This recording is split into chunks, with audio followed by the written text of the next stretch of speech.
नमस्कार दोस्तों, आप लोगों का स्वागत है हमारे YouTube चैनल बायोलॉजी ज्ञान बाई अखिल सर। आज हम लोग जानेंगे एक नए वीडियो के बारे में। आज के वीडियो का जो टॉपिक है वह है syllabus update BSc second semester जंतु विज्ञान, मीनिंग महात्मा गांधी काशी विद्यापीठ वाराणसी और उससे जो संबद्ध महाविद्यालय हैं उसमें BSc जो कि सेकेंड सेमेस्टर जंतु विज्ञान का सिलेबस क्या है, कितने यूनिट पढ़ना है, कितने नंबर का एग्ज़ाम होगा, ये तमाम सारी जानकारी को हम लोग एक एक करके जानेंगे।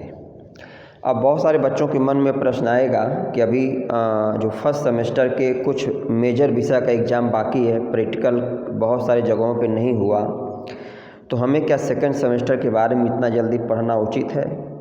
तो देखिए, जो इसमें सेमेस्टर प्रणाली है इसका उद्देश्य ही है कि बच्चों को पूरे साल एक्टिव रखें।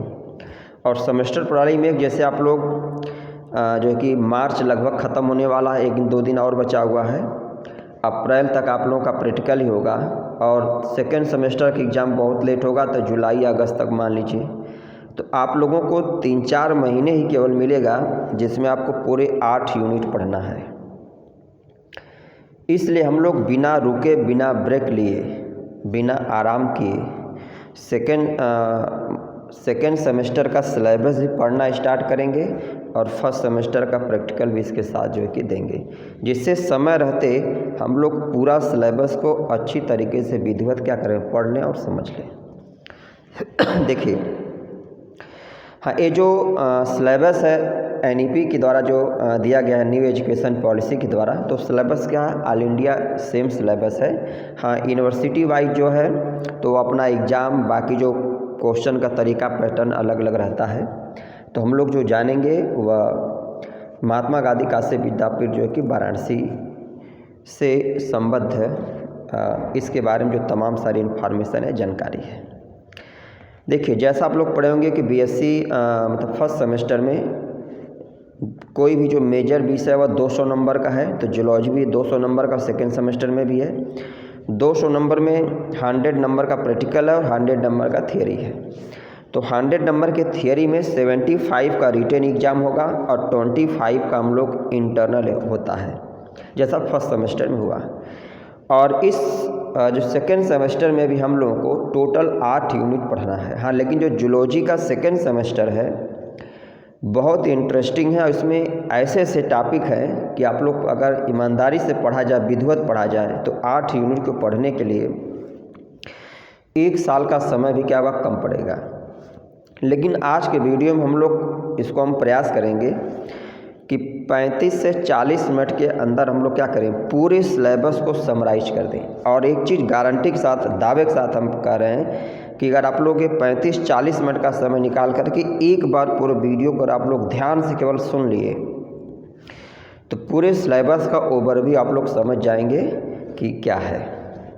अब हम लोग सीधे टॉपिक पर आते हैं। देखिए, पेपर का नाम क्या है, तो बायोकेमिस्ट्री एंड फिजियोलॉजी, मीनिंग कि जंतु विज्ञान का सेकेंड सेमेस्टर का जो सिलेबस है BSc के, उसका नाम है बायोकेमिस्ट्री एंड फिजियोलॉजी। अब पहली यूनिट इसमें जो है structure and function of biomolecules, inter में आप लोग एक जैविक अणु चैप्टर करके पढ़ा होगा, उसी से रिलेटेड है। इसमें देखिए क्या है कि हम लोग जो प्रमुख ऑर्गेनिक मॉलिक्यूल्स हैं उनके बारे में जानेंगे। और 3 सबसे कॉमन हैं, कार्बोहाइड्रेट, लिपिड और प्रोटीन। अब कार्बोहाइड्रेट में देखिए, ये जो सिलेबस हम लोग यहाँ लिखे हैं वो अगर देखा जाए 8 यूनिट में से अगर आप लोग ईमानदारी से पहला यूनिट, दूसरा यूनिट, तीसरा यूनिट और 7वां यूनिट इंडोक्राइनोलॉजी से रिलेटेड जो अगर आप लोग 4 यूनिट को विधिवत पॉइंट टू पॉइंट अगर पढ़ लें तो गारंटी दावे के साथ बता रहे हैं कि आप लोग 65 से 70% नंबर थियरी में बहुत आराम से पा जाएंगे।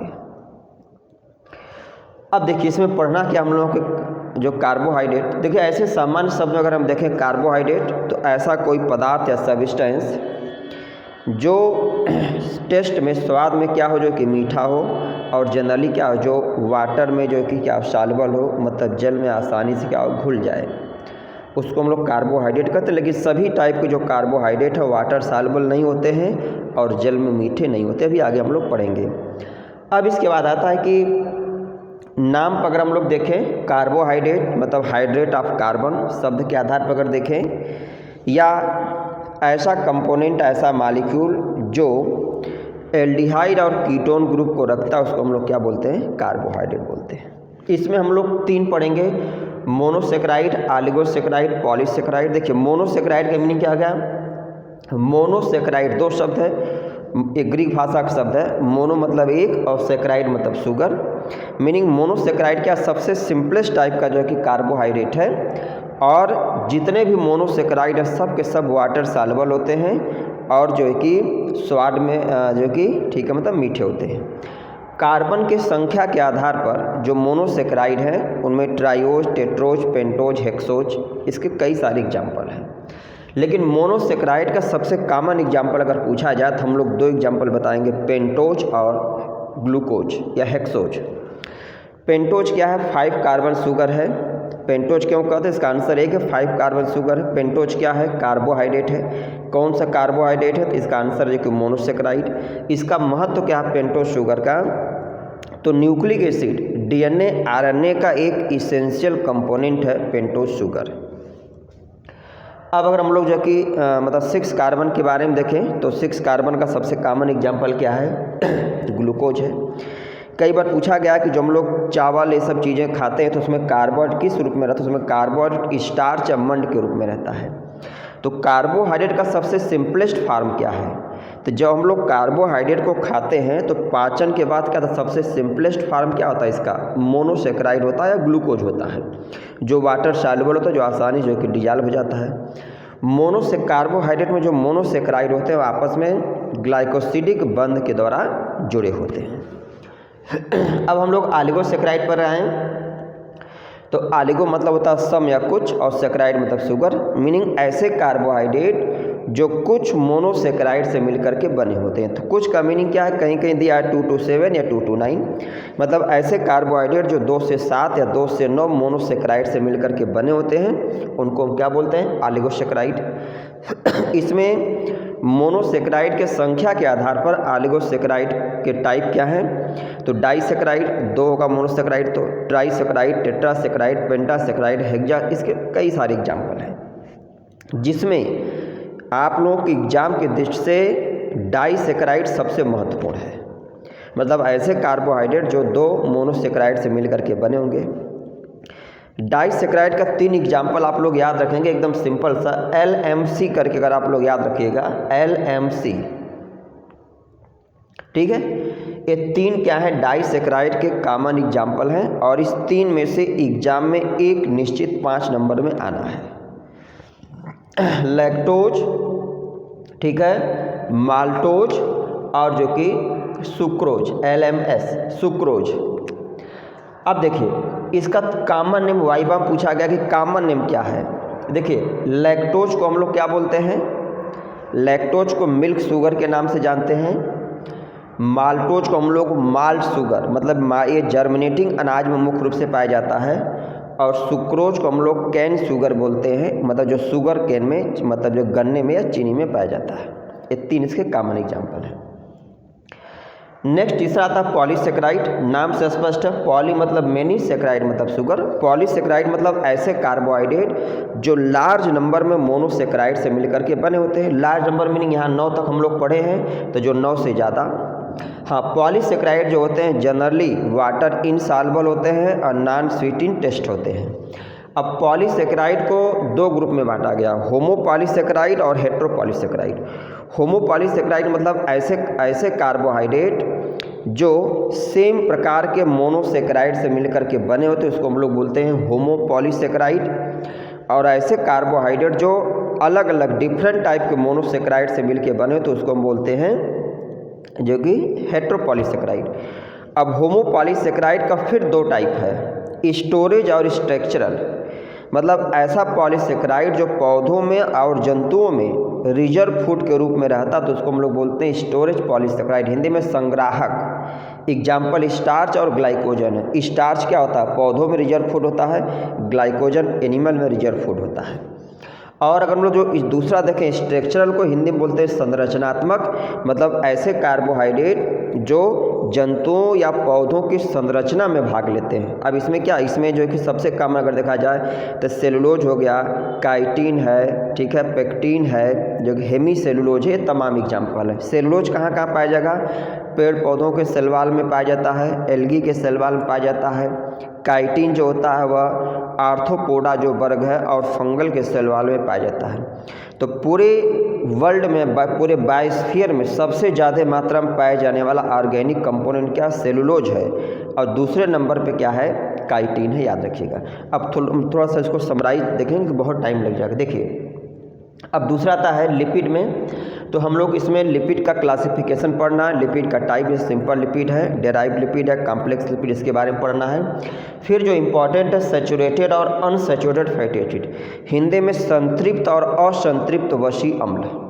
देखिए इसमें लोग शॉर्ट में जानते हैं जो सैचुरेटेड फैटी एसिड्स होते हैं ये हमें एनिमल से प्राप्त होते हैं।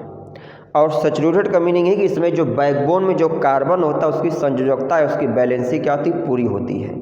इसलिए बहुत आसानी से क्या होते हैं? डिग्रेड नहीं होते हैं। और सैचुरेटेड फैटी एसिड जो एनिमल डेराइव्ड होते हैं, ये जब डिग्रेड होते हैं तो इनसे क्या आता है? कोलेस्ट्रॉल जनरली प्राप्त होता है।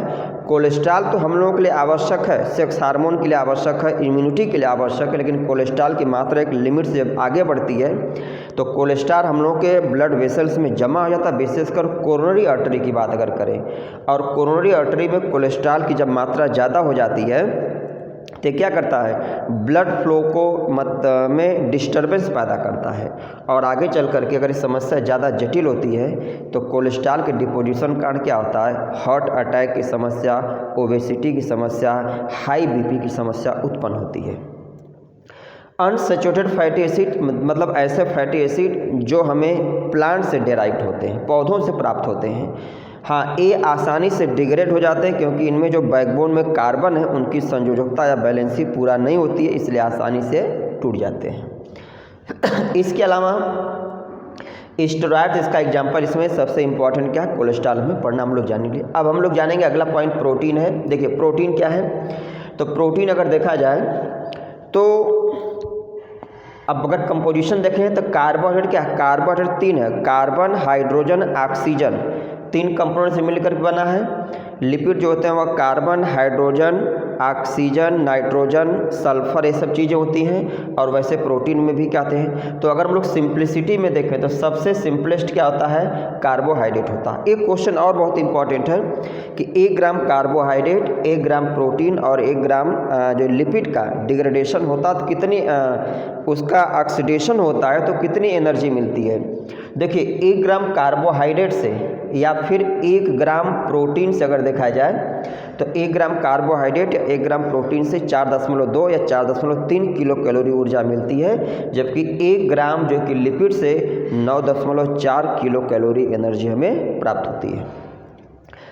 अब जो कि प्रोटीन में की बेसिक यूनिट क्या है? तो प्रोटीन की बेसिक यूनिट क्या है? अमाइनो एसिड है। तो इसमें हम लोग को पेप्टाइड बांड, मतलब प्रोटीन में जो अमाइनो एसिड होते हैं आपस में पेप्टाइड बांड के द्वारा जुड़े होते हैं। फिर इसमें हम लोग पढ़ना है कि प्रोटीन का स्ट्रक्चर, मतलब primary structure, secondary structure, tertiary structure, quaternary structure, ये 4 पढ़ना है। इस बाद essential, non essential, very very important है, आवश्यक अनावश्यक अमाइनो एसिड। देखिए इसेंशियल अमाइनो एसिड का मतलब ऐसे अमाइनो एसिड जिनका फॉर्मेशन हम लोग के बॉडी में नहीं होता है और उसको हम लोग बाहर से फूड स्टफ्स, खाद्य सामग्री के माध्यम से लेते हैं, उसको हम लोग बोलते हैं इसेंशियल। और ऐसे अमाइनो एसिड जिसका फॉर्मेशन हमारे शरीर में हो जाता है तो उनको हमें बाहर से लेने की आवश्यकता नहीं होती, इसलिए उसको हम बोलते हैं नॉन इसेंशियल।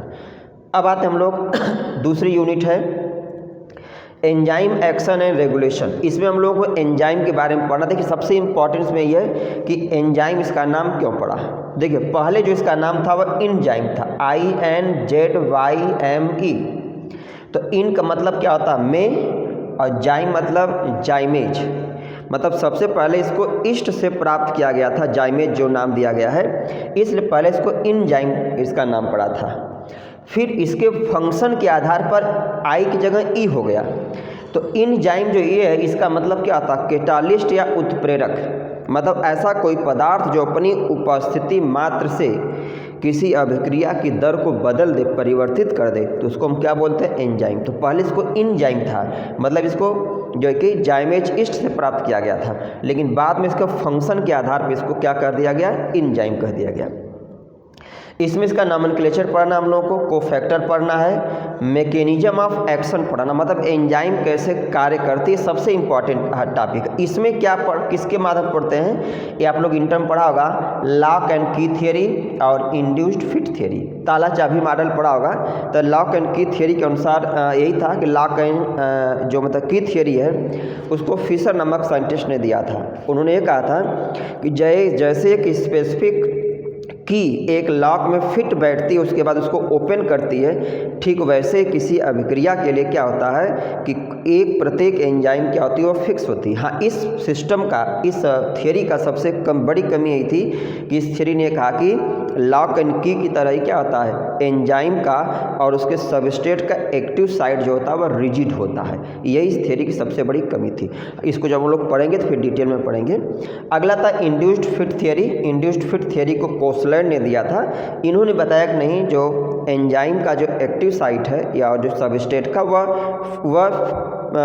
रिजिड नहीं होता है। जब एंजाइम किसी सबस्ट्रेट से बाइंड करती है तो क्या करती है, वह उसके बाद उसमें फिट बैठती है। तो इसका एग्जाम्पल इन्होंने दिया था ग्लव्स का। जैसे क्या था, जो मैच जो लोग खेलते हैं ठंडी के दिनों हम लोग जो इसमें जिसमें दस्ताना पहनते हैं, तो इसमें क्या होता है, दस्ताना एक ही है लेकिन पहनने वाले की अंगुली की साइज अलग अलग, उसके अनुसार क्या होता है, वो उसके अनुसार फिट बैठ जाता है। तो इसलिए इसको इंड्यूस्ड फिट थ्योरी का इसको कोसलैंड ने दिया था। इसके बाद हम लोग इसमें एलोस्टेरिक एंजाइम पढ़ना है। उसके बाद जो कि रेगुलेशन ऑफ एंजाइम एक्शन, मतलब कि एंजाइम के एक्शन को हम कैसे कंट्रोल कर सकते हैं, ऐसे कौन कौन से फैक्टर हैं जो एंजाइम को कंट्रोल करते हैं। नेक्स्ट देखिए, बहुत इंपॉर्टेंट है metabolism of carbohydrate and lipid. इसमें हम लोगों को कार्बोहाइड्रेट और लिपिड के मेटाबॉलिज्म के उपापचय के बारे में पढ़ना है। तो इसमें आप दो चीज़ आप लोग पढ़ाओगे। मेटाबॉलिज्म का मतलब क्या होता है, उपापचय। इसमें दो प्रोसेस होती है, केटाबॉलिज्म और एनाबॉलिज्म। केटाबॉलिज्म में कोई सिंपल चीज़ जो कि केटाबॉलिज्म में कोई कॉम्प्लेक्स सब्सटेंस क्या करता है, सिंपलेस्ट में टूटता है, और एनाबॉलिज्म में सिंपलेस्ट कॉम्प्लेक्स चीज़ बनती है। तो अब इसमें देखिए पढ़ना क्या हम लोगों को है, ये समझिए इसमें बहुत सारी साइकिल है। पहला क्या है, ग्लाइकोलिसिस। नाम से स्पष्ट है, ग्लाइकोलिसिस। ग्लाइकोलिसिस एक मेटाबॉलिक पैथवे जिसमें हम लोग क्या करते हैं, ग्लूकोज का ब्रेक डाउन करते हैं, किसमें, पायरुवेट या पायरुविक एसिड में। ग्लाइकोलिसिस जो होती है प्रोकैरियोटिक यूकैरियोटिक दोनों में सामान्य होती है। ये ऑक्सीजन के प्रेजेंस या एब्सेंस का कोई फर्क नहीं पड़ता है। ग्लाइकोलिसिस 10 स्टेप में होती है और ये सेल के साइटोप्लाज्म में होती है, ठीक है। दूसरा सिट्रिक एसिड साइकिल है। तो सिट्रिक एसिड साइकिल को हम लोग क्रेब साइकिल कहते हैं क्योंकि इसकी खोज हैंस क्रेब ने किया था। इसी तरह ग्लाइकोलिसिस को हम ईएमपी पैथवे कहते हैं, इम्बेडेन मेयरहाफ पार्नस पैथवे, क्योंकि 3 वैज्ञानिक ने ग्लाइकोलिसिस की खोज किया थी, इसको हम ईएमपी पैथवे कहते हैं। अब जो सिट्रिक एसिड साइकिल या जो क्रेब साइकिल है कहाँ होती है, माइटोकॉन्ड्रिया के मैट्रिक्स में होती है। अब इसमें क्या होता है, तो ग्लाइकोलिसिस में जो 2 पायरुविक एसिड बनता है वो दोनों पायरुविक एसिड कन्वर्ट होता है एसिटिल कोएंजाइम ए में 2 कार्बन में, और फिर एसिटिल कोएंजाइम ए का एंट्री जो होता है माइटोकॉन्ड्रिया के मैट्रिक्स में होता है, और वहाँ पर क्या होता है, वहाँ पर क्रेब साइकिल होती है जिससे लार्ज अमाउंट में एनर्जी बनती है। अगला पीईपी, पेंटोज फास्फेट पैथवे। हम लोगों के शरीर में कुछ बॉडी टिश्यू ऐसे होते हैं जो 6 कार्बन की जगह 5 कार्बन शर्करा आप पेंटोज का यूज करते हैं एनर्जी के लिए। तो पेंटोज फास्फेट पैथवे में हम लोग 6 कार्बन शुगर को 5 कार्बन शुगर में कन्वर्ट करते हैं। अब देखिए 3 बहुत इंपॉर्टेंट है। पहला है कि यहाँ पर ग्लूकोनियोजेनेसिस। देखिए ग्लूकोनियोजेनेसिस ये मेटाबॉलिक पैथवे है जिसमें हम लोग ग्लूकोज बनाते हैं, किससे, नॉन कार्बोहाइड्रेट से। मीनिंग ग्लूकोनियोजेनेसिस वह प्रोसेस है जिसमें हम लोग प्रोटीन से या फैट से क्या बनाते हैं, ग्लूकोज बनाते हैं, मतलब उसको कार्बोहाइड्रेट में कन्वर्ट करते हैं। दूसरा है ग्लाइकोजेनोलिसिस। तो ग्लाइकोजेनोलिसिस में क्या होता है, ग्लाइकोजन ब्रेक इनटू ग्लूकोज, मतलब इसमें हम लोग ग्लाइकोजन को ब्रेक करके ग्लूकोज बनाते हैं और ग्लूकोज का उपयोग हम लोग एनर्जी के लिए करते हैं। तीसरा है ग्लाइकोजेनेसिस। ग्लाइकोजेनेसिस में हम लोग ग्लाइकोजन का फॉर्मेशन करते हैं ग्लूकोज से। जो एक्स्ट्रा ग्लूकोज होता है उसको हम लोग ग्लाइकोजन में लीवर में कन्वर्ट करके स्टोर कर लेते हैं। अगला कीटोजेनेसिस। कीटोजेनेसिस एक मेटाबॉलिक पाथवे है कि जब ये तब प्रोसेस होती है लीवर में जब हमारे ब्रेन को, किडनी को एनर्जी क्या ग्लूकोज कम पड़ जाता है। तो ग्लाइकोजेनेसिस में क्या होता है कि जो लिपिड या जो फैट डेरिवेटिव मॉलिक्यूल हैं उनको हम लोग जो है कि कीटोन बॉडी में कन्वर्ट करते हैं और फिर उससे जो है कि एनर्जी उसको डिग्रेड करके एनर्जी मिलती है। देखिए इसमें क्या है, एसिटिल कोएंजाइम ए को हम लोग कीटोन में बदलते हैं, ठीक है, ब्रेन और हार्ट के लिए विशेष कर। अब इसमें कीटोन बॉडी के एग्जांपल क्या है, एसीटोन है और एसीटो एसीटेट है। ये प्रोसेस लीवर में होती है। मतलब जब हमारे ब्रेन को, हार्ट को एनर्जी की कमी होती है तो उस केस में फैटी सब्सटेंस को जो है कि कन्वर्ट करके हम लोग किस में बदलते हैं, कीटोन बॉडी में बदलते हैं और फिर कीटोन बॉडी को जो तोड़ करके डिग्रेड करके उससे एनर्जी ब्रेन को और जो हार्ट को मिलती है। एक पॉइंट और है तीसरी यूनिट में, फैटी एसिड ऑक्सीडेशन। ये भी बहुत इंपॉर्टेंट, इसमें बीटा ऑक्सीडेशन बहुत इंपॉर्टेंट। देखिए फैटी एसिड ऑक्सीडेशन मतलब क्या आ गया कि हम लोग पहले जा रहे हैं, फैटी एसिड क्या है, लॉन्ग चेन और कॉम्प्लेक्स पॉलीमर है। मतलब कि कॉम्प्लेक्स फैटी एसिड को हम लोग डायरेक्टली एनर्जी के लिए नहीं यूज कर सकते हैं। तो इसलिए इस फैटी एसिड को तोड़ने का 3 मेथड है। अल्फा मीनिंग क्या होगा, जो फैटी एसिड में जो कार्बोक्सिल ग्रुप, जो COOH कार्बोक्सिल ग्रुप होता है उसके जस्ट बगल वाले कार्बन को हम लोग क्या बोलते हैं, अल्फा। उसके जस्ट बगल वाले को बीटा और उसके जस्ट आगे जो होता है उसको हम लोग बोलते हैं ओमेगा। अल्फा, बीटा और ओमेगा। अब देखिए तो इसमें बीटा क्या सबसे मेजर पैथवे है, कई बार पूछा गया मेजर और माइनर, तो बीटा मेजर पैथवे है और अल्फा और ओमेगा क्या है, माइनर पैथवे है किसका, फैटी एसिड ऑक्सीडेशन का। नेक्स्ट चौथा यूनिट है, नाम इसका मेटाबॉलिज्म ऑफ जो है कि metabolism of protein and nucleotide.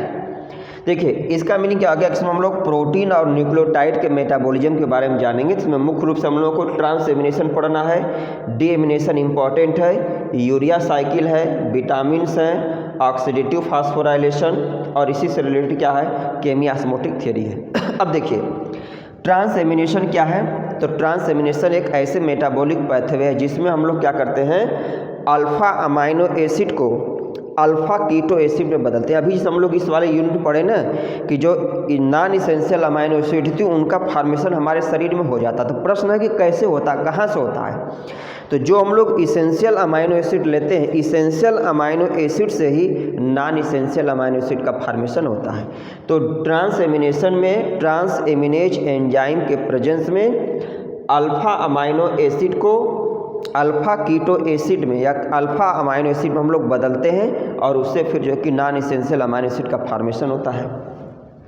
Deamination क्या है, तो डीएमिनेशन में हम लोग क्या करते हैं कि जो अमाइनो एसिड हैं उनसे हम अमाइनो ग्रुप को NH2 को रिमूव कर देते हैं और फिर उस जो उससे जो प्राप्त होगा प्रोडक्ट, ठीक है, उसको हम लोग एनर्जी के लिए क्या करते हैं, हमारे शरीर की लगभग 10 से 12% की एनर्जी की पूर्ति किससे होती है, अमाइनो एसिड से होती है।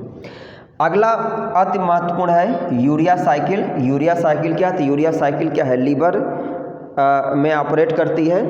मतलब तमाम सारे जो बायोलॉजिकल प्रोसेस हैं, विशेषकर जो नाइट्रोजन मेटाबॉलिज्म से रिलेटेड, तो उसके परिणाम स्वरूप अमोनिया का फॉर्मेशन होता है।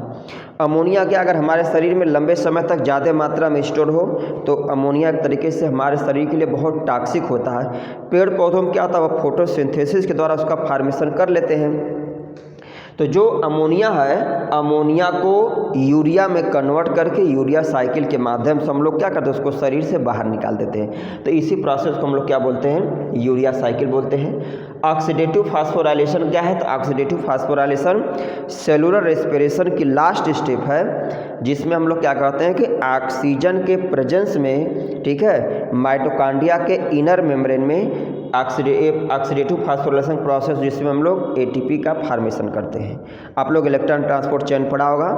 अब इसकी व्याख्या के लिए एक थियरी दी गई थी जिसका नाम था केमी ऑस्मोटिक थियरी, इस माध्यम से ऑक्सीडेटिव फास्फोराइलेशन का व्याख्या। हाँ, कई बार पूछा गया है, फोटो फास्फोराइलेशन भी पूछ दिया था, दोनों को एक साथ। तो ऑक्सीडेटिव फास्फोराइलेशन मतलब formation of ATP in mitochondria in presence of oxygen, और फोटो फास्फोराइलेशन मतलब formation of ATP in chloroplast in presence of light. ये डिफरेंस है।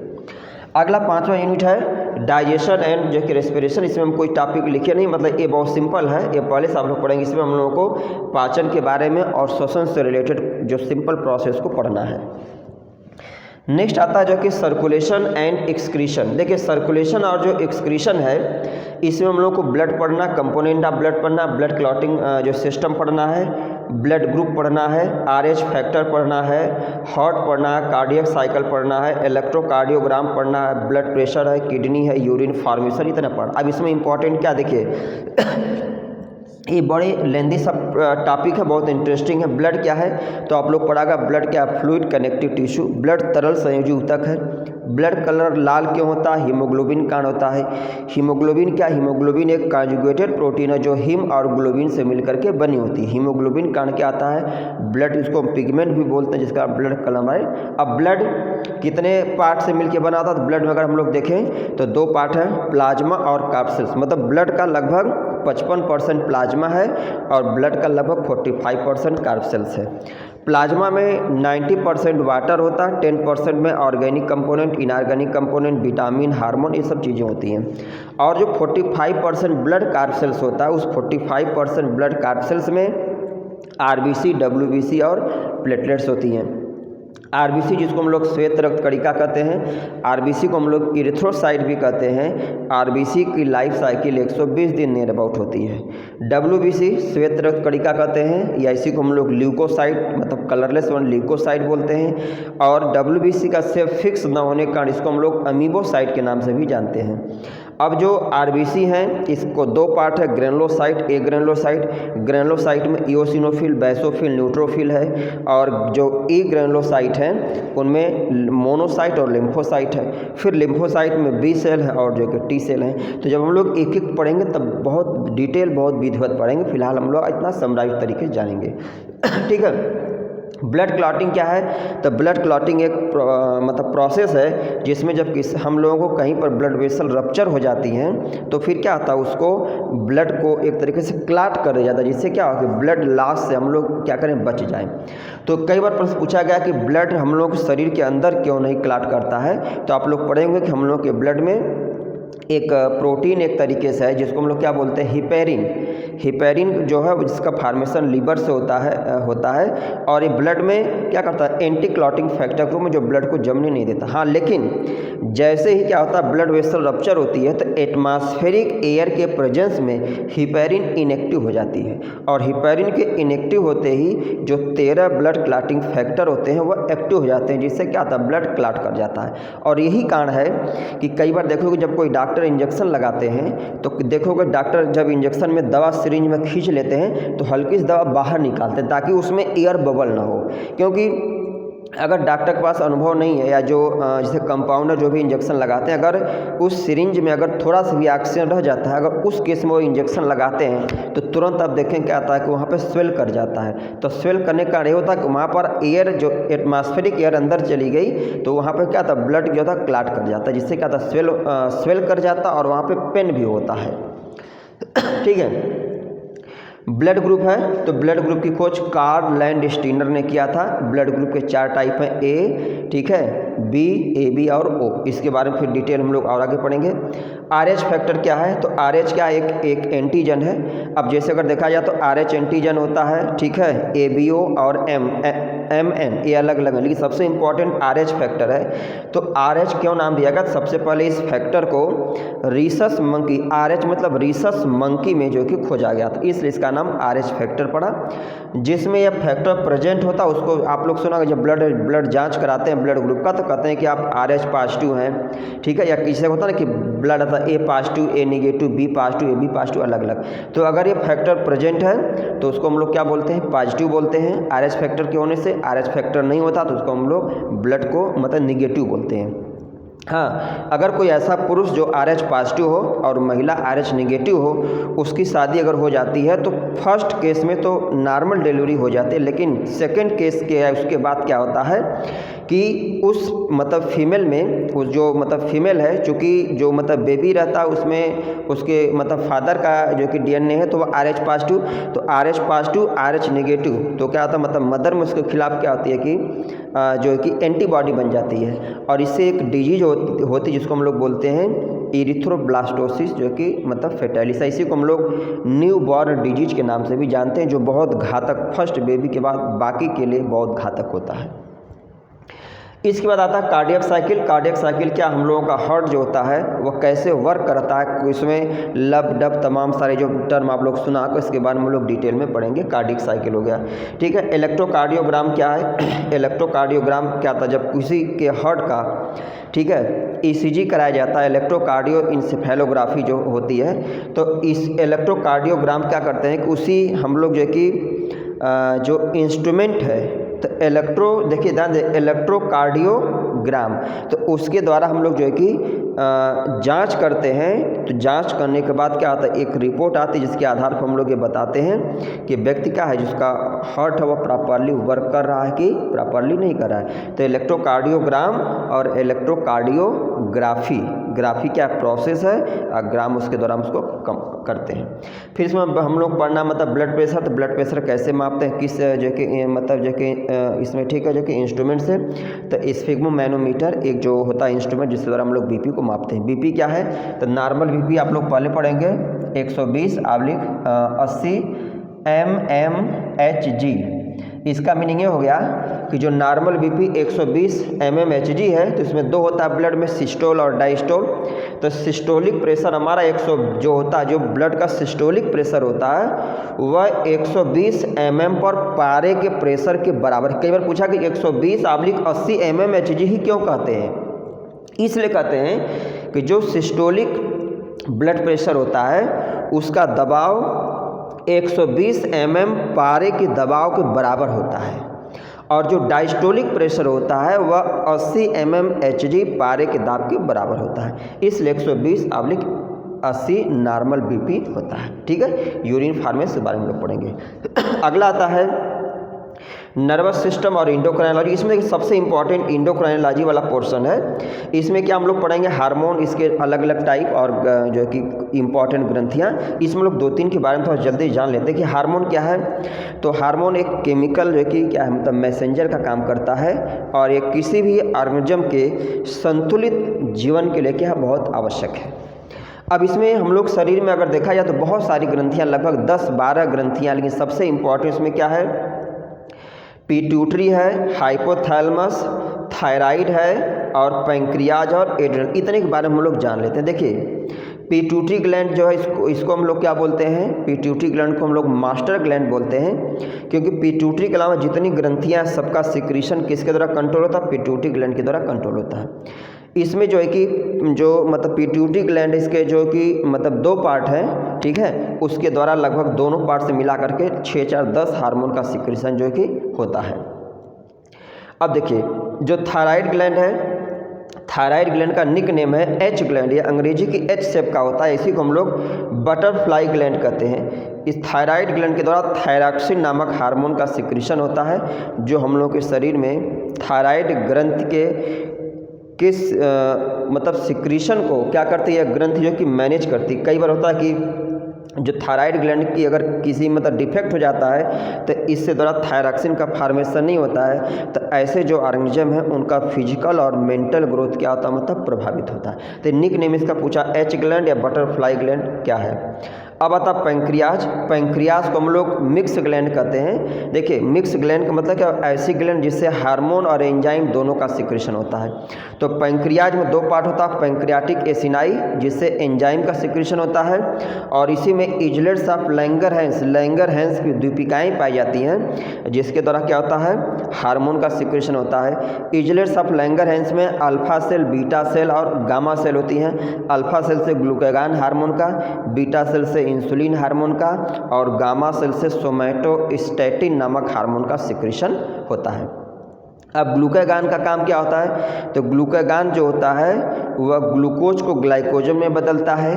इंसुलिन का काम होता है ग्लूकोज को, फिर से ध्यान दीजिएगा देखिए जो ग्लूकागान है, तो ग्लूकागान का काम ये होता है कि जैसे हम लोगों के ब्लड में जो ग्लूकोज है, तो एक्स्ट्रा ग्लूकोज किस में बदल जाता है, ग्लाइकोजन में। एक्स्ट्रा ग्लूकोज क्या करेगा, ग्लाइकोजन में बदलेगा, किसके द्वारा, बीटा सेल के द्वारा।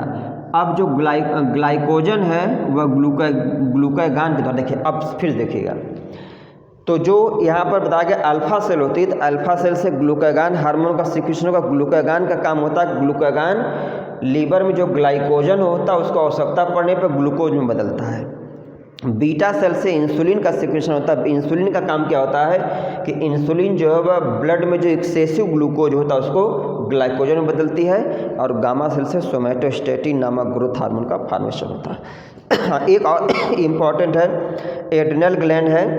एड्रिनल ग्लैंड को हम लोग इमरजेंसी ग्लैंड के नाम से भी जानते हैं। इससे इपिनेफ्रिन, नॉरएपिनेफ्रिन आप लोग नाम सुना होगा, हार्मोन का सिक्रीशन होता है। एक इसका इम्पॉर्टेंट जो है, इसको 3F या 4S ग्लैंड के नाम से भी जानते हैं। तो 3F का मतलब क्या हुआ, फाइट, फ्राइट, फ्लाइट।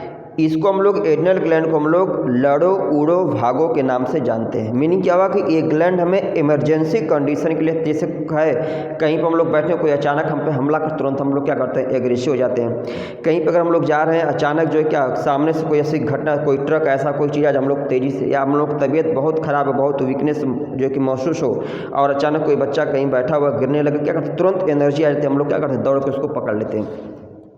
तो इसलिए इसको हम लोग जो है कि 3F मतलब फाइट, फ्राइट, फ्लाइट के नाम से, लड़ो उड़ो भागो के नाम से जानते हैं।